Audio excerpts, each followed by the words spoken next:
Today we got a 88 Silverado, a long bed. We're gonna be changing the gas tank on it. We're gonna be replacing it by taking the bed off. There are other ways like dropping it down, but I want to double check because about 2 years ago I removed the rust off the frame and I want to see how it's doing. So we'll be taking the bed off, and today I'll show you how to remove it. This works from like 88 to 98 Silverados, but mainly every truck is the same way to do this, so I'll be showing you how to do it right now. Ignore the mess, but first things first are the taillights.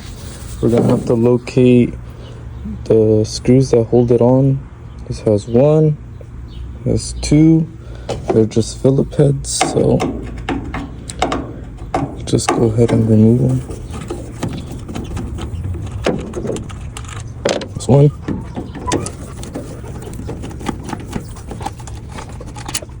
This two. And now you just move it a little to the side because they have these little arms that hold it in place. This one's aftermarket, so it's gonna have an extra connector, but usually it's just this one, but this one has this extra one.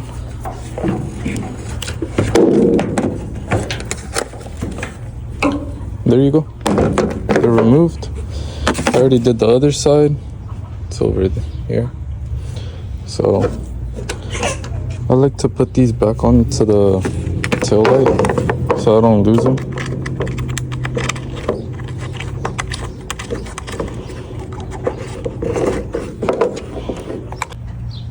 Next, we're gonna take off these three bolts. They're T27s. We're just gonna go ahead and loosen them up and remove them.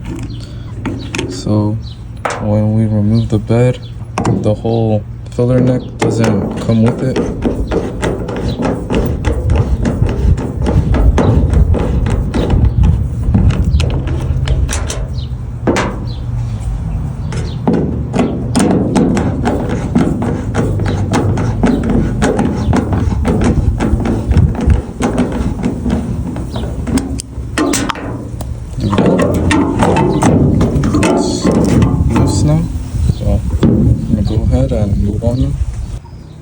For this truck specifically, it has in total 8 bolts holding the bed onto the frame. It has 4 on this side and 4 on the other. I don't know if regular beds have 6 or if maybe those are short beds, but for this one specifically, because it's a long bed, it has 8. So there's one around here, one here before the tire, another one there before or after the tire, and then at the end.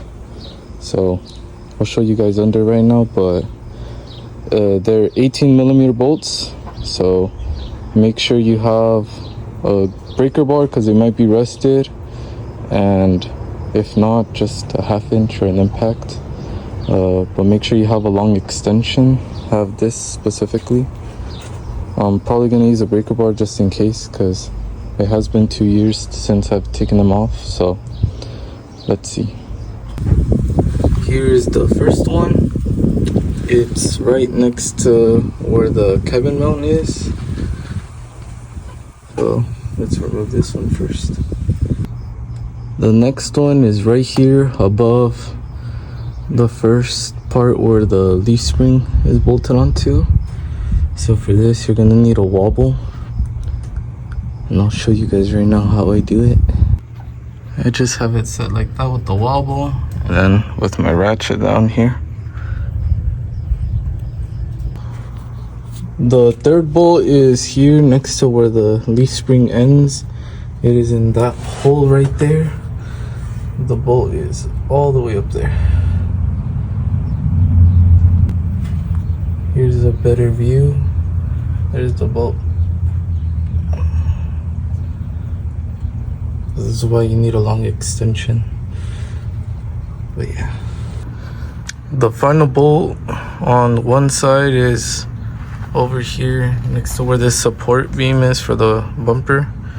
It's up there, all the way in that hole. So let's get that removed. So these are the full bolts for the driver's side. Now let's get started with the passenger side. So now on the passenger side, we're starting from the back first. So there's our first bolt, and over here, same thing, next to the leaf spring, there is our second bolt. So let's get those removed. So same thing on this side, there's that one next to the cabin mount, and then there's this one next to where the leaf spring starts. And make sure that you need a wobble for this one. After removing all your bolts and you're almost ready to take it off, make sure that these cables go all the way down to that hole and push them out, or else when you pull it up, you're gonna be pulling on the wire. So yeah, that's something to be careful with. Yeah, afterwards they just fall down. So yeah, it's all the way down there. Make sure you do that with the other side too. This one, I already did it, but yeah.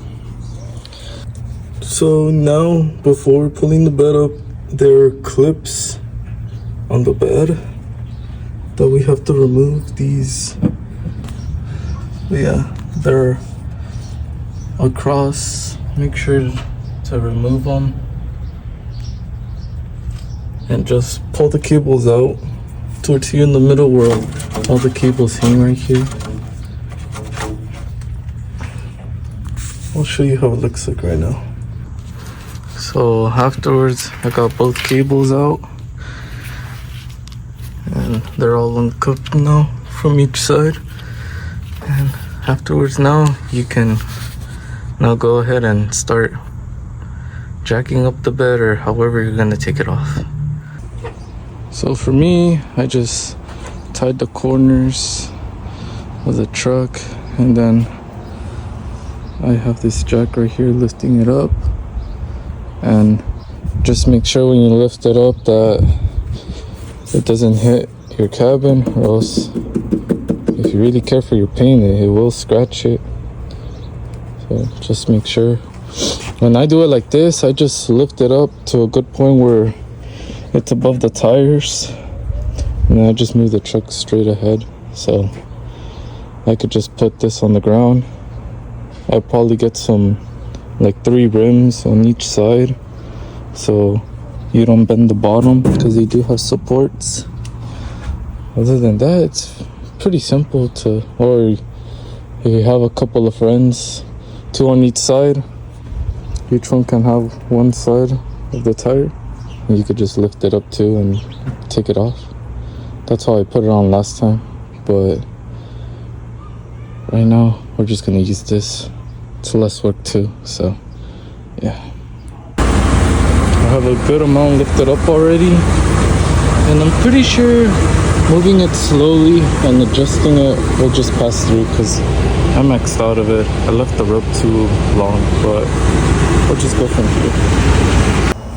It got too hot earlier, but I didn't record all of it, but I got it off now, and I just have it set right there. So we'll see if tomorrow, if not the day after I finish this up, we'll be taking off the tank. I cleaned it up a little bit since it was all covered in dirt, especially there, since we'll be taking out the pump and reusing it again. So yeah, we'll see how this goes.